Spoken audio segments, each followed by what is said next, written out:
In terms of the free speech issues and some of the activities of human rights commissions, I think that everyone has had some concerns about this. I think some of the most egregious cases, you actually look at this, are in provincial human rights commissions, and obviously, I can't control or comment on that. Words that Prime Minister Stephen Harper uttered in October 2008 in response to a question from me. I was the first reporter to ask the Prime Minister about the issue of human rights commissions overstepping their bounds and trying to curtail freedom of expression, that little thing that we have guaranteed in the Charter. You heard him say that the most egregious examples come from provincial bodies. Well, that's happening again. Why? Comedian Guy Earle, his decision put down by the BC Human Rights Commission, upheld by the BC Supreme Court, says he has to pay $15,000 to a woman that he heckled after she heckled him. That's right. What did he actually do and say? Here's Guy Earle explaining it to a radio station a little while ago. I don't hate anybody based on their sexual orientation or whatever, right? But I do hate hecklers. So these girls were in the front row and they were making out and they said, "Shut up," or "F you, asshole," and I asked them to be quiet, and they were intimating that maybe I didn't like them because they were lesbian, and then I broke into it, I said, "Come on, you're fat and ugly, you're not even lesbian, no guy will f you, that's why you're with each other."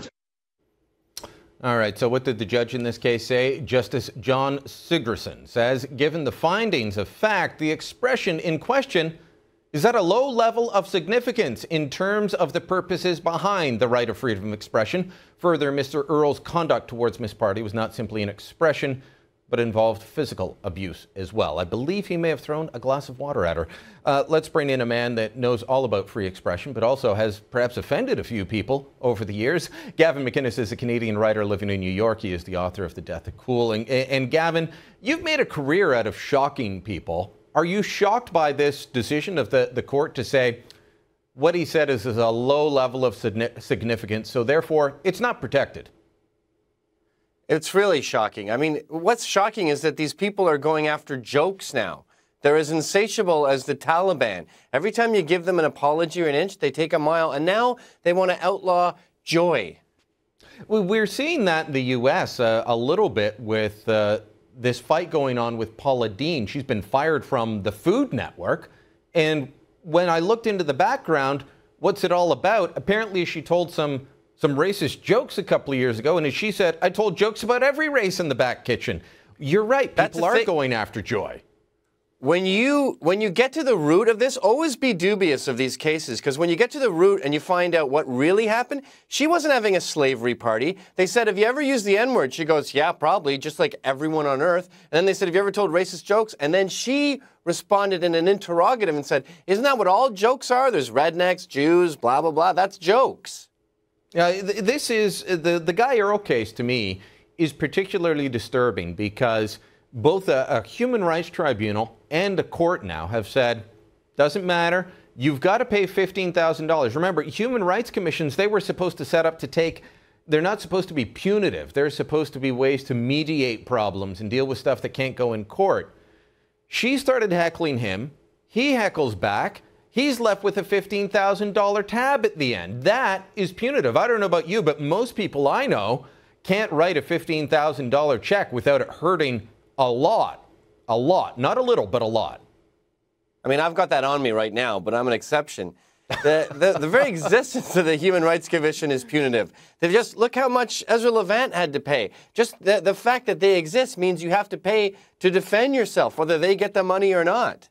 And these people were heckling, okay? A comedian's job is to entertain. If someone's heckling, they're ruining everyone's fun, so it's his job to stop them from heckling. He was doing his job. Now, the guy's words, to go to a George Carlin expression, they're some of the 7 words you can't say on television, and some of the ones he didn't include on his list. Let's put it that way. And if you said to me, well, are those nice words, Brian? I would say, no, I wouldn't say that to someone, and I'm not going to defend his words, but we should be defending his right to say them. I mean, we can't even describe them here, let's put it that way. So, but does that matter? Does it matter that the guy was nasty? It was a nasty comedy night, and now we've got judges saying low level of expression. Should that matter?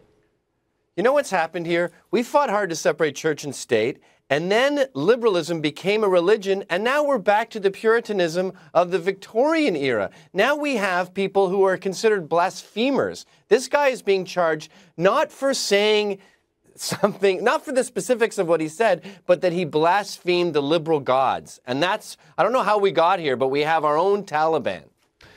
You're sitting in New York now. Do you think that this is going to head down that way? I mean, I think in the Paula Deen case it kind of has, but that's not backed up by government. That's private businesses deciding, court of public opinion. But I think this is going to spread. I don't think this is going to stay in Canada's left coast. I think this will be spreading elsewhere unless people stand up and say, no, get lost, get off my lawn. Well, I just saw in the National Post today that a liberal college has had to abandon its social justice department. So I feel like surely with trial and error, eventually people realize that these crusades do more harm than good. But yeah, America's yet to learn that lesson. And maybe I'm being optimistic, but I have an inkling that Canada is finally realizing that this kind of word policing is ridiculous. All right. If you want something that's not ridiculous, make sure you pick up a copy of Gavin's book. It's called The Death of Cool. Gavin, thanks for joining us today. We'll chat again soon. Yes, please. The Death of Cool, available in paperback everywhere.